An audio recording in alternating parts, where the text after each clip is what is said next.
Thank you for the honor of this keynote. My keynote is going to be on articular cartilage restoration and what do I really do in 2023. We know that articular cartilage is extremely important for all of us knee surgeons because it provides a low friction bearing surface that enables equal distribution of loads across the joint. And this minimizes the peak stresses on subchondral bone, and therefore it's critical. We also know that the capacity of articular cartilage to heal on its own is limited. And most full thickness tears and defects of the articular cartilage will progress to more widespread degeneration. And in fact, 50% of patients will develop some grade of osteoarthritis over a 14-year follow-up. Recognizing this, surgeons have opted for many options. So what would happen if we were to do nothing? So take this patient of mine, for example. This is a medial femoral condyle injury. It's a full thickness condyle injury. And he's a distance runner. He's middle-aged and he has mild varus. He opted not to do anything for this and he continued running. So this is at 3 weeks. At 3 months, you can see that that defect is now larger in size. It's a little more widespread. Despite this, he continues running, and at 6 months, he's got bone edema there, and he still persists. 5 years down the line, he's already got arthritic changes with a small osteophyte coming in there, and 7 years down the line, this is medial compartment OA. So a small defect which would progressively worsen in someone who has mild varus and who does not decrease his loads on the knee. So untreated lesions usually have a very poor outcome. Recognizing this, over the years, we've had numerous surgeries proposed, right from fixations of OCDs, microfracture, oats and mosaicplasty, synthetic plugs, allografts, ACI, and some limited resurfacing prosthesis also. So where does all of this fit in my algorithm in 2023? So if I've got a knee articular cartilage defect and it's a traumatic osteochondral fracture, this is the one that I'm going to fix. And this would usually be either an open or an arthroscopic reduction with fixation. So take this patient, for example. This is an adolescent child who's got an intra-articular osteochondral fracture of the lateral femoral condyle, well noted there on the X-ray and the MRI. This, for me, is an indication for repair, fixation. So I do an arthroscopy, assess that fragment. This fragment, we know from the imaging itself, is large enough for a fixation. I will reconfirm that on that arthroscopy, look at the bone, because most of that healing is going to take place with that subchondral bone. As soon as I've identified that that fragment does have good subchondral bone, that fragment comes out. This free fragment is then going to be fixed. I'm going to do a mini open because I think it's extremely difficult to get anatomical reduction with an arthroscopic one, especially the rotational part. So mini open and fix it there, either with titanium Herbert screws, which are countersunk, or bioabsorbable countersunk screws. And I think that this is a very reproducible way to ensure that you've got good cartilage healing because this is traumatic. And on the CT scan, you can note that that's healed really well within 3 months itself. On the other hand, if this was not an acute fracture and he comes to you late, then can we fix these? And that was the question that we asked ourselves. And so we did a small study where we took out osteochondral fragments and tried to see if the chondrocytes were viable. And what we noted was that in these chronic intra-articular loose osteochondral fragments, up to 3 months, if the macroscopic sort of view of the articular cartilage was good, then they did retain chondrocyte viability. They were capable of culture and cell multiplication. And we use that primarily to know whether we can get ACI culture from these fragments, but then we extrapolated that for fixations too. And so you can see in this patient who's presented to us late, this is an intra-articular osteochondral lateral femoral condyle fracture, which is 3 months old. This fragment's been there in the synovial fluid out there for 3 months. 3 months down the line, we get it out, turn him prone, fix it there with countersunk Herbert screws, and this is healed, and that's his 5-year follow-up. So even if it's chronic, if that articular cartilage looks good, even at 3 months in the post-traumatic ones, I think you can repair it. If this is OCD, and that means it would be an ICRS OCD4 with a displaced fragment, I think you should not be repairing and fixing these. Now, what about partial thickness articular cartilage defects? I would normally go ahead and do a chondroplasty. A lot of these don't require surgery, but if he's got a flap that's catching or locking his knee, then I think all you need to do is, with your shaver, just very simply take that flap off. Don't be too aggressive. Some surgeons prefer to do this with radio frequency. Yes, you could, but don't cause any further trauma. Just stabilize the edges. What if it's a full thickness grade 4 chondral or osteochondral defect? We've got so many options out there, and which one should you be using? Well, the first and the classical option that's been there since many, many years has been marrow stimulation. So in marrow stimulation, what do? You've got all of these flaps. You excise those flaps. Make sure that you've taken out all of the surrounding unhealthy cartilage, so you get good surrounding walls, and then you make puncture holes.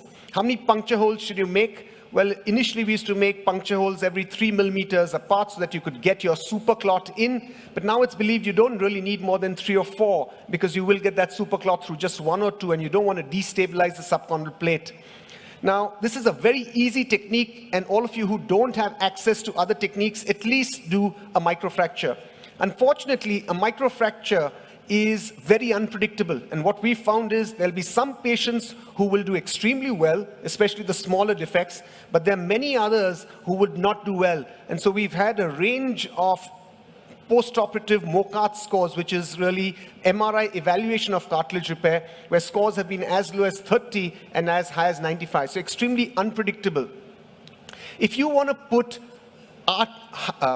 hyaline cartilage, because a microfracture is going to result in fibrocartilage. If you really want to put in hyaline cartilage, then I think this is my technique of choice. This would be a mosaicplasty or an osteochondral autograft transfer. So what do? You take pegs from a so-called unimportant area of the femoral trochlea above the sulcus terminalis, and then this osteochondral peg is then implanted, press fit into the area of the defect, and typically we found very, very good results for focal defects. So this defect needs to really be of size less than 2 centimeters, because if you take out more than 2 pegs, there's a significant risk of donor morbidity in the patellofemoral joint. So the technique is relatively simple. Arthroscopically, you assess your defect, see the size that you need to put. You take 2 pegs from the area of the lateral femoral condyle for a medial condyle defect. Those pegs are then implanted press fit. And to do this, you need to make sure that you're absolutely perpendicular when you make your sockets. Size them, use the dilator, and then press fit those pegs in there. When you put these pegs in, they need to be congruous, and you need to make sure that they're not proud, because if they're proud, they can catch. If they're a bit depressed, I think it'd be okay. But the real difficulty here is getting your 3-dimensional congruity. And if you do that, you're going to get a great result. So take this patient, for example, this medial femoral condyle mosaicplasty at 6 months. I've used 2 pegs, 8 and 6. And you can see that that's good restoration there. And at the 6-month follow-up, this bone is healing, and at the 2-year follow-up, this is completely healed. Subchondral bone is normal, the articular cartilage is normal, and if you were to do a T2 cartilage scan on these, a cartigram, you'll find that hyaline cartilage is as normal as anywhere else. So I think well done, small defects do well, but mosaicplasty has numerous problems. The question of availability of grafts, you can't really do anything larger than 2 centimeters. What happens at the donor sites? You're going to get fibrocartilage there. There's a technical difficulty of getting the 3-dimensional restoration, so I think it's difficult and multiple concerns, and therefore, for larger lesions, we moved on to autologous chondrocyte implantation. So in autologous chondrocyte implantation, what we have available to us in India is the gel-based ACI. You take a biopsy of the cartilage, grow it in the lab, and then implant it. So for difficult areas where you really can't get restoration, this is, I think, a good option. Like this patella defect, we've gone ahead and done an ACI, and you'll note here that you can reconstruct the shape, and so the central ridge, which is so difficult to get with any technique, you can do that with your ACI. What's the role of allografts today, we do get allografts, but they're extremely expensive. We have to import them in most circumstances. And so allografts I'd reserve for absolutely the cases where I can't do anything else. So like this patient had a medial femoral condyle AVN that was operated, which failed. So now this patient's got a huge osteochondral defect there in that medial femoral condyle. The only way you can reconstruct this whole sectoral defect is with an osteochondral allograft. And you can see there on that MRI, you can get great healing of the subchondral bone, and you can also get good restoration of the hyaline cartilage. And when we did a second look arthroscopy on this patient 24 months down the line, you'll note that that articular cartilage is healthy, and you really can't make out the difference between normal cartilage and articular cartilage. And you also have good interface healing, which often you don't get in many other techniques. So all in all, for a full thickness defect, if I've got a very small lesion of less than 5 millimeters, I'll go for a bone marrow stimulation. If I've got anything between 5 to 20, and I think most of our cases fall into this, I would go for a mosaicplasty or an osteochondral autograft transfer. If it's anything more than 20 millimeters, I know I'm going to have donor site morbidity, so I'll go for an autologous chondrocyte implantation. Any really large lesion beyond 5 centimeters or a sectoral osteochondral defect where I need to get the shape of that condyle in, the only way I can do that is with an osteochondral allograft. And for bipolar lesions, which are more or less degenerative, I'm going to do just a bone marrow stimulation because none of the previous techniques are going to be so successful. Now, whenever we do a cartilage repair, I think it's really important that we correct the predisposing factors. Don't forget that. So if there's a malalignment, there's a maltracking of the patellofemoral joint, or if there's a ligament instability, then I think it's absolutely imperative that we take care of that. Otherwise, your cartilage repair is going to fail. Take, for example, this patient, which I did 15 years back. This is a medial femoral condyle OCD with a varus malalignment. And you can see that this patient has this huge medial femoral condyle defect. So we did a fibrin ACI with bone grafting. So we bone grafted it. On top of that, we did our fibrin ACI, but added osteotomy to it. And that osteotomy, of course, has healed. And last year, when she came in for her 14-year follow-up, it wasn't for the operated left knee. It was for her right knee, which was giving her symptoms. So I think that that osteotomy really helped this patient 14 years back. The last sort of option that we've got since the last year or so is for focal degenerative defects. So where's the role of that? So if I have a patient with a focal degenerative defect, in the past we used to just do a debridement, but I think today you do have the option in India of doing an episealer. It's a focal surface replacement. So take this patient, for example. This is a 52-year-old male. He's had a prior surgery for a tumor in the thigh and has landed up with this lymphedema in this limb, and he's got this painful defect of the articular cartilage here. He's also got a meniscus tear with it. Now, his x-rays are relatively okay, his alignment is normal, and typically in these scenarios, we used to offer them just the meniscectomy and the debridement, but today you can actually change just that part, and this is a patient-specific implant that would be made. So we did the mapping, got the implant made, went in for that arthroscopy, so that's his degenerative tear there. So of course, we've gone ahead and done a meniscectomy there for that degenerative tear. This is not a tear that's amenable to any sort of repair. So once we've done a meniscectomy there, we've stabilized the edges, then we address the chondral defect. And you'll note that when you look at this chondral defect, it looks relatively small, and you think, could you just get away with the microfracture? But when you start seeing the MRI and the edges, you'll note that there's quite a large zone of degenerate cartilage there. And for these patients, you'd go ahead and do an open approach.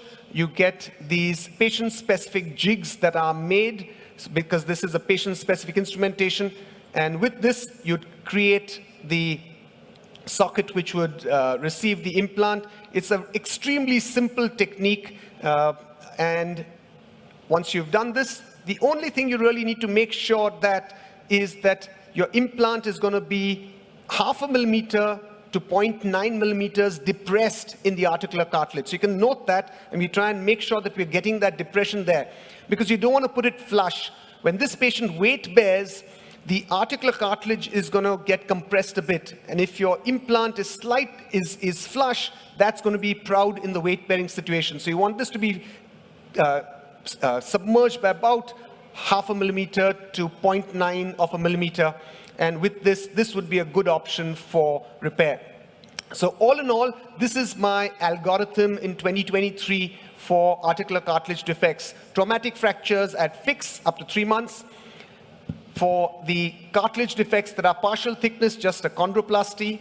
For the full thickness defects, correct the predisposing factors and then treat it based on size, site, and patient profile.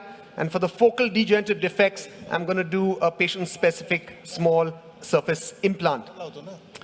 Hunter in 1743 said that from Hippocrates to the present age, it's universally allowed that ulcerated cartilage is a troublesome thing and that when destroyed, it is not recovered. I think that's been valid for centuries. But I think that in today's age, we're just about, with mosaicplasty and oats, with ACI, and with allografts, just about changing the scenario with cartilage repair. And I think that we are just about seeing good results. Thank you.